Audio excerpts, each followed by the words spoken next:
பூமி தாயாக பிறந்தவளே நம்மை ஆண்டவளாக விளங்கப் போகிறாள். கண்ணன் மீது அவளது பக்தி ஒரு புனித ஆனந்த நிலை. தினமும் தனது கனவில் கண்ணனை பார்க்கின்றாள் கோதை. அவளது சொற்கள் வானம் தொட்ட நெறிகளில் ஒலிக்கின்றன. அந்த சொற்கள் எல்லாம் கண்ணனின் கீதமாக மாறுகின்றன. கண்ணனை ஒரு தோழனாக நினைக்கும் பக்தி. பெரியாழ்வாரின் பார்வையில் அவள் ஒரு தெய்வீக குழந்தை. பூமி தாயின் ஆசை போல் கோதை ஒரு பூவாகவே மலர்கிறாள். தனது வாழ்வின் ஒவ்வொரு கணமும் கண்ணனுக்கே அர்ப்பணம் செய்கிறாள்.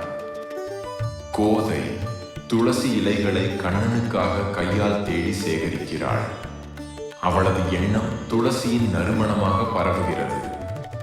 எனது பிள்ளை கோதை பூமியின் வரமா, கண்ணனின் அருளா என சிந்திக்கிறார் பெரியாழ்வார்.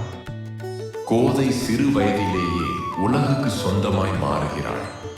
அவளது நெஞ்சில் வாசிக்கப்படும் ஒவ்வொரு திருமொழியும் ஒரு தேவ கீதம். கோதையின் வாழ்க்கை பெரும் பிரம்மாண்ட புனித கதையின் ஆரம்பம். அவளது கதையில் தொடங்குகிறது கோவிந்தனின் கனிவும் பூமியின் அன்பும். கோதை பிறந்த ஊர் கோவிந்தன் வாழும் ஊர்.